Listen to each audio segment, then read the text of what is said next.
আমরা মেসির ভক্ত, গলা ফাটাই, পতাকা ওড়াই, চোখে জল নিয়ে আসি। ম্যারাডোনার ভক্ত আমরা, তাকে প্রায় অলৌকিক উচ্চতায় তুলে ধরি। কিন্তু একবারও কি আমরা থেমে গিয়ে জিজ্ঞেস করি নিজেকে, এই আর্জেন্টিনার মাটিতে মুসলিমদের সাথে কি ঘটেছিল, কি ঘটেছে, কি ঘটছে? ফুটবল দেখি কিন্তু ইতিহাস দেখি না, গোলের রিপ্লে দেখি কিন্তু রক্তের অধ্যায় এড়িয়ে যাই আমরা।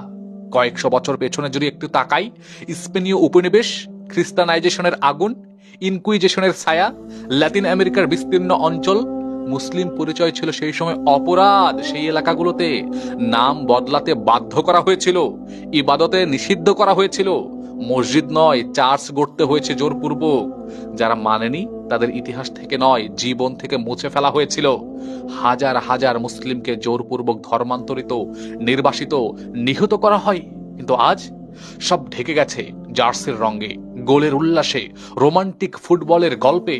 এটা মেসির দোষ নয়, ম্যারাডোনার দোষ নয়, দোষ আমাদের, যারা মানুষকে ভালোবাসতে গিয়ে ইতিহাস ভুলে যাই। প্রশ্নটা তাই খুব কঠিন নয় আপনার জন্য। ভক্ত হব সমস্যা নেই, খেলা উপভোগ করব সেটাও ঠিক আছে, কিন্তু ভক্তির অন্ধত্বে নিজেদের জাতির ইতিহাস ভুলে যাব? এটা কি বুদ্ধিমানের কাজ? হাততালি দিতে দিতে যদি স্মৃতি মরে যায়, তাহলে গোল জিতেও আমরা অনেক কিছুই কিন্তু হেরে যাই। ফুটবল আছে থাকুক তাদের ব্যক্তিগত ব্যাপার, কিন্তু ইতিহাস অক্ষত রাখতে হবে।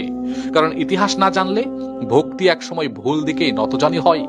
অথচ সেই ইতিহাসকে ফেলে দিয়ে, আমাদের জাতির পরিচয়কে ফেলে দিয়ে, আমাদের আত্মপরিচয়ের ব্যাপারটা ফেলে দিয়ে, এক পাশে রেখে, আমাদের পূর্বপুরুষদের ত্যাগ তিতিক্ষাকে একদিকে ফেলে দিয়ে, সেই মেসির ফুটবল খেলা, ম্যারাডোনার ফুটবল খেলা, সেই আর্জেন্টিনা, ব্রাজিল, পর্তুগালের ফুটবল খেলাতেই মত্ত হয়ে আছি।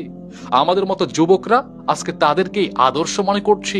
এটা কি লজ্জার নয়? এটা কি সত্যি লজ্জার নয় আমাদের জন্য?